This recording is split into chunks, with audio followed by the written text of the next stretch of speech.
Hello, welcome to the audio edition of the Irish Politics newsletter, The Killing Fields of Aughinish. Ireland enabling Russia's barbarity.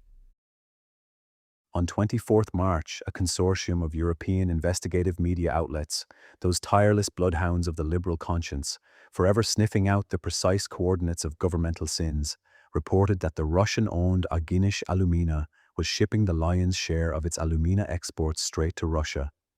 The supply chain has been traced with grim, meticulous precision by the Irish Times in collaboration with the OCCRP and the kind of people who still believe journalism is a vocation rather than a content farm, and that this innocuous appearing white powder, this refined essence of bauxite, was finding its way, with all the inexorable logic of capitalism, into the aluminium exoskeletons of ballistic missiles and drones. Missiles and drones that have since rained their particular brand of Russian state-sponsored barbarity down on civilian targets in Ukraine, schools, hospitals, apartment blocks, the usual inventory of Russia's recent war crimes in Ukraine, but also the Sahel in Africa and chemical weapons in Syria. In Aughinish, they take the good earth of Limerick, mix it, and subject it to a kind of violence, heat, chemistry, vast clanking machinery, the whole groaning of industrial progress. What emerges is no longer soil, but something redder, more hostile, a powder fine as Martian regolith, the spent entrails of bauxite transmuted into alumina, with the toxic remainder that refuses to be banished. Like the curse of Saint Munchin, the locals are powerless to break the negative hold this particular curse has on the economy and environment. Aughinish, one can't help but feel that it is Ireland's truest claimant to the title of most polluted Brainlock. Not some urban Dublin hellscape or forgotten Midlands bog, but this roaring, humming monument to human consumption, destruction, and extraction, where the ground itself has been flayed and remade in the image of the Red Planet or the blood-soaked fields of eastern Ukraine.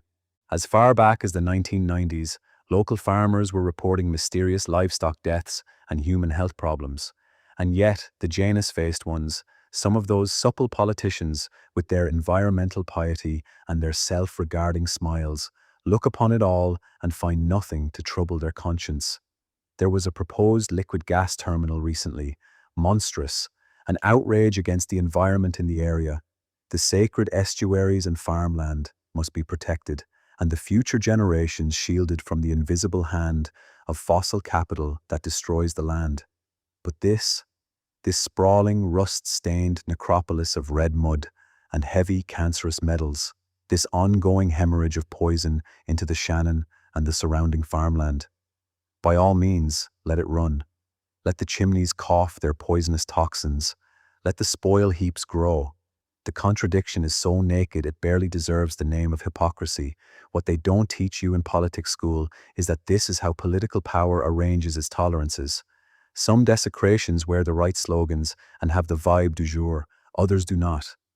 The next time an Irish politician talks about being for the environment or how they are against solar panels on farms, ask them why they have not tried to stop the highly visible polluting and desecration of the land around Aughinish.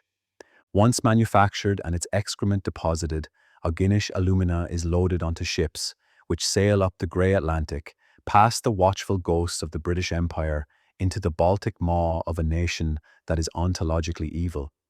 This is how the world actually works, of course, not in the clean abstractions of sanctions lists or think tank white papers, but in these grubby chains of supply, bauxite dug by underpaid hands or slaves, as they used to be called, in the likes of Guinea and Brazil. It is refined in Ireland under EU environmental trade credits and tax arrangements that would make a medieval cardinal blush, shipped to smelters in Siberia or the Urals, extruded into metal, filled with explosives and electronics, and finally hurled, at enormous expense, into the bodies of Ukrainian civilians.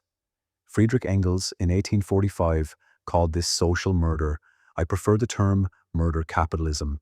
Lots of people die in this logistics chain and similar other murder manufacturing supply chains around Europe. Murder capitalism is something that is utterly barbaric and reprehensible, which is allowed to happen so jobs can be saved in somewhere like Limerick. It is always Western countries where the jobs have to be kept at the expense of other people's lives. People measure how far a society has come in GDP terms or GNP terms. Quite frankly, it should probably be measured by how many jobs your country has saved by letting people in other countries die. The mirror I'm holding up might appear somewhat uncomfortable right now. Some people call it realpolitik, I suppose. But think about it. Somewhere in the verdant damp of the Foynes estuary in County Limerick, under the low grey Irish sky that would remind you of a sullen politician like it's apologising for something, great war-enabling refineries churn away. How is that neutrality? Frank McCourt said in his Pulitzer Prize-winning Angela's Ashes, Limerick gained a reputation for piety, but we knew it was only the rain. Similar could be said of the Irish government's reputation for piety when it comes to talking about Ireland being strictly neutral. Ireland's so-called military neutrality is one of those polite fictions that the Irish state clings to like a drowning man to a life raft made of turf. It's not neutrality, it's more like a cosplay, a tricolour waving ritual that lets the country pretend it's still the plucky underdog of Europe while quietly feeding a genocidal Russian war machine on the other side of the continent. In the first quarter of 2026, 83% of Ireland's alumina exports went straight to Russia. Not some vague, neutral transaction, something for the ledgers, but the raw materials of missiles and shells, the metallic marrow of a war of aggression. Ukrainian children are being shredded by the consequences of the Irish state, no matter how much we bleat about our neutrality.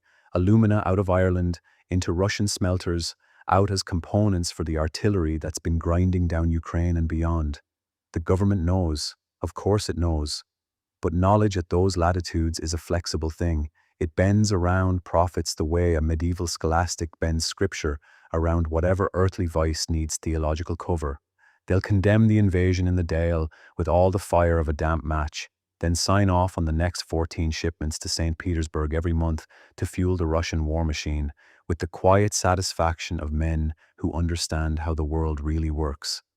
This isn't neutrality, it's the oldest story in the book, the small country that sells its soul in installments, telling itself each time that the price was worth it, that history will forgive the compromise.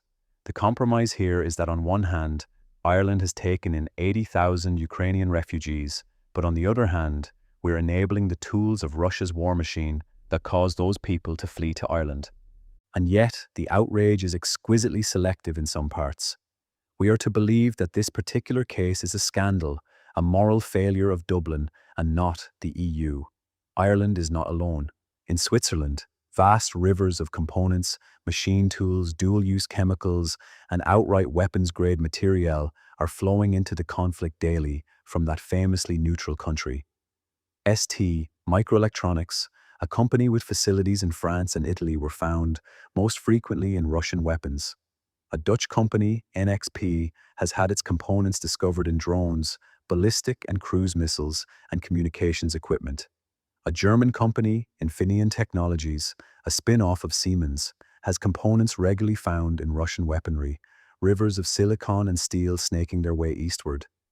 The ingredients of war being imported from every direction are merely the regrettable necessities of geopolitics. The material flows, the missiles fly, civilians die, the Aughinish trap. Irish politicians and the European Commission stand before us with solemn faces, hands clasped piously over their green hearts, and declare with perfect bureaucratic calm, there are, at this time, no sanctions upon Aughinish Alumina. Nothing to see here, just a little refinery in Limerick, humming away, cheerfully shipping thousands of tons of alumina off to St. Petersburg, where it will no doubt find its way into the fuselages of missiles and the shells that rain down on Ukrainian cities. When politicians say they have no evidence of Aughinish alumina finding its way into Russian weapons, what do they think they are making with it? Tinfoil hats? Its owner. Oleg Deripaska, Putin's favorite oligarch, is a man already sanctioned by the EU, the UK, the US, Australia, and Canada, a walking embodiment of Kremlin kleptocracy. But sanctions, for us, perish the thought. That would be self-defeating, you see. Jobs, supply chains, the sacred European economy. One mustn't be hasty. Irish politicians from all political parties have been pouring honey into journalists' ears, whispering, think of the job losses. Meanwhile, the same Irish politicant strides forth like a moral colossus, sleeves rolled up, ready to pass the Occupied Territories Bill. This noble piece of legislation will ban Irish trade with goods and services from illegal Israeli settlements. How virtuous, how consistent with international law, how loudly we shall clap ourselves on the back for refusing to sully our hands with the produce of illegal occupation. But the Occupied Territories Bill will likely cost Ireland far more jobs than stopping Aughinish Alumina from exporting a vital war material component to Russia. 38 US states have anti-boycott legislation, which was introduced to protect Israel. The Taoiseach himself said last week that 250,000 jobs were at stake. This is the trap sprung wide open. Find us the Irish politician brave enough or cynical enough to stand in our parliament and say, with a straight face, we must accept job losses to sanction this illegal occupation because it is righteous and symbolic, but not that occupation. That one pays wages in Limerick, feeds the grid, and keeps the European machine humming. There's a word for that. The mind boogles at the grandeur of it. Here is Ireland that spent centuries under foreign occupation itself, now lecturing the world on the sanctity of other people's lands, while quietly ensuring that its own ports and factories keep the war machine of a nuclear aggressor well-oiled and humming. Oleg Deripaska's alumina flows, the profits accrue, the alumina becomes aluminium, becomes drones, becomes death. This is not foreign policy, this is not statesmanship, it is moral arbitrage. Ireland, land of centuries under occupation, now expertly weighing which occupations deserve the lash. It's a grotesque little morality play in which Ireland casts itself as the conscience of Europe, while its chimneys in Limerick belch out the raw materials of someone else's slaughter, and our farmland resembles the killing fields of Ukraine that we helped turn blood red. The hypocrisy isn't hidden, it's a badge worn proudly, murder capitalism, a mark of a truly industrial nation. But Ireland isn't to blame here. The market, that great blind idiot god, continues its eternal work of turning dirt into death and death into dividends. Aughinish Alumina is not an outlier. It's the same system that sells us electric cars, while strip mining Congo for cobalt, that lectures us on net zero while fueling wars with the refined products of the earth. Craft and not sorrow is seen in a hypocrite's tears.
The autumn wind blows cold across the grey stone wall, and shadows lengthen now where gold leaves gently fall. I walk along the shore where cold grey waters meet, with nothing but the ghost of you beneath my feet. Oh, the hills are quiet now, they whisper of your name.